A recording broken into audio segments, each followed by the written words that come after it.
All right, you guys, let's talk about integrating sex tech into your romantic relationship. So, why do we want to talk about that? Well, because for a solid, or I should say, satisfying romantic relationship over time, most people need to keep some primal sexual energy going in the relationship. Meaning, lovemaking alone is fabulous, but you also have to have a little bit more animalistic energy in order to keep things satisfying over time. It's not the case for everybody, but it's the case for a lot of people. And sex tech is where many people channel much of their primal energy. That more animalistic stuff gets channeled out of the relationship. And I already hear that from some people. Some people will say, sex is better with my tech than with my partner. It's more exciting with my tech than with my partner.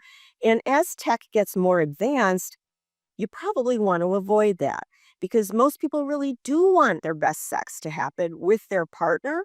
And in order to keep all the sexual, primal, exciting energy from being channeled out, you have to be mindful about your use of tech and keeping some of this primal energy in. So as tech gets more advanced and it's very absolutely doing that and very exciting for a lot of people, folks need to just be that much more mindful of their use of tech so that they can use it to enhance their relationship as opposed to detract from it. So that's what we're talking about today. Before we start, a small disclaimer. The Sex Doctors podcast is not a substitute for medical or psychological advice. So let's go through different kinds of tech and how to do that. Now, some of the tech I'm going to talk about, you probably haven't experienced yet, even though it's out there. But my guess is you will, in a year or two, have these kinds of experiences if there's something that you want. So let's start with vibrators and traditional sex toys, which have been around for a while. And now there are more and more sex toys for everybody, for all kinds of genitals. And what I suggest to my clients is to think about when they bring a sex toy into the relationship, into their sex with their partner, they're doing so because it amps up stimulation. Great. But maybe consider, is your orgasm with your vibrator and your partner is like a bystander, or is your orgasm with your partner and your vibrator is assisting? And it's like, just where's your consciousness going? And you can have a more powerful experience, very likely, if you stay connected to your partner and you've got your sex toy enhancing the whole thing. So that's kind of the attitude where I'm going to suggest you approach all of this tech with, is maintaining a very close connection with your partner while you're integrating it.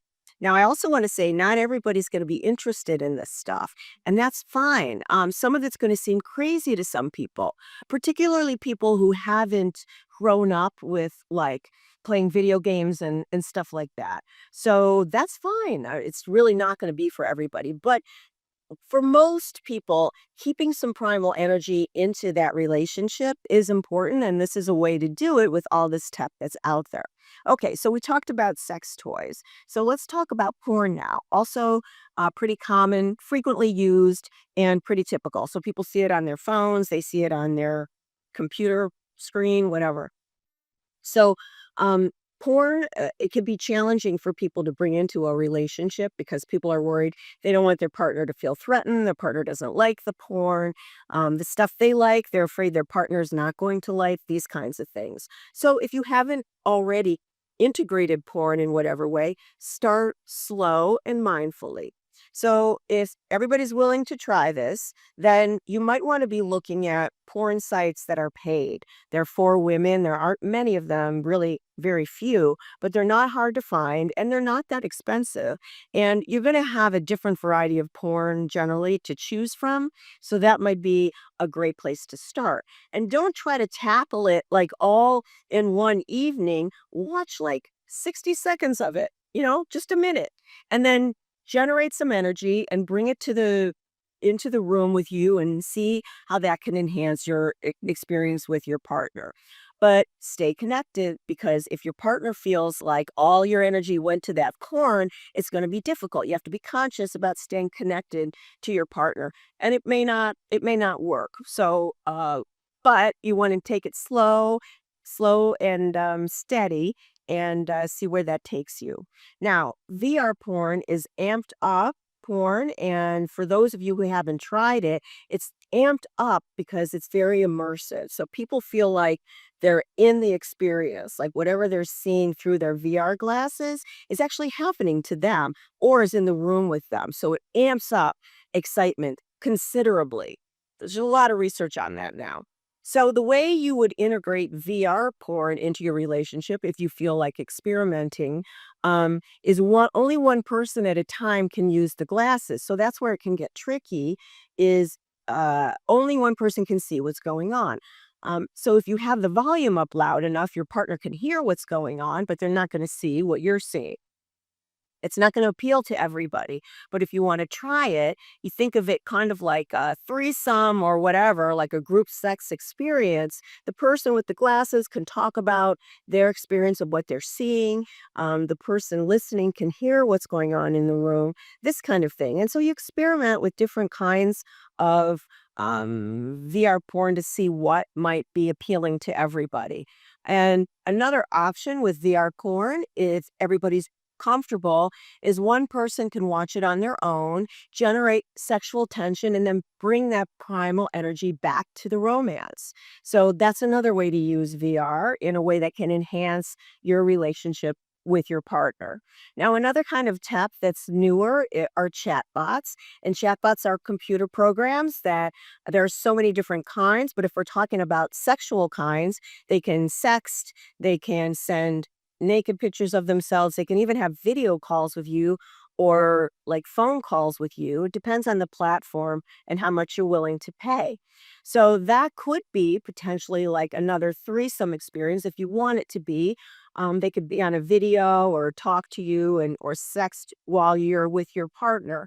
So it takes some creativity to engage that, and obviously it's not going to be for everybody.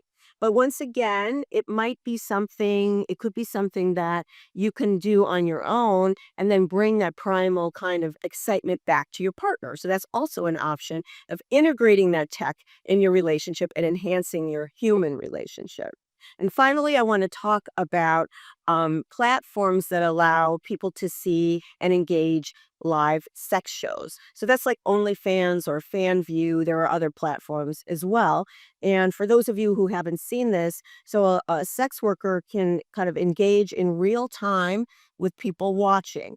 And so there can be mutual video. So the person watching is seen by the sex worker or not. Maybe the people watching are just seeing the sex worker, and it depends on the platform and what people are comfortable with. But generally, there's communication if people want it via like tap, like computer texting. There's communication. So the sex worker will say, "What do you want me to do?" or "What's your name?" or whatever else. So in this way, it can become a threesome experience. But be conscious again of the fact that your partner may be watching you to see how much energy you're sending to the sex worker versus how much you're keeping with your partner. And you really want to be conscious of that so that this doesn't deteriorate into a very uncomfortable experience for everybody. So for some folks, that'll be an exciting addition to keep some of the primal energy in, and for other folks, not at all exciting. Okay, so but that's out there and may be helpful to you. Now, with all of this tech, what you want to do is also at times make love. Okay, so very important. Not all of your sex needs to be primal or amped up kind of adventurous, and if it is, chances are you risk losing a connection with your partner. So some of your sex needs to have no tech, I would suggest, and just be like lovemaking, sex from your heart, eye contact, loving words, tender touch, so your partner really feels your love and it enhances the connection. For many couples, if it's all lovemaking, it gets kind of boring, but if it's all primal, it's like not enough glue to keep things together. So you got to switch back and forth. You got to be able to do both. And couples that do both, I think, have the best shot of having great sex over time. So it's really just common sense. It's like the way we try to approach food. Think of your very favorite food. chances are your favorite food isn't that healthy for you. It's not. So for example, me, my favorite food could be chocolate. And I wonder sometimes if I could eat chocolate all day long. Like I think it might be possible. I've never tried it. I don't try it because I don't think that's good for me. So I approach my chocolate eating mindfully. And that's really all I'm suggesting you do here. Tech is getting more and more potent.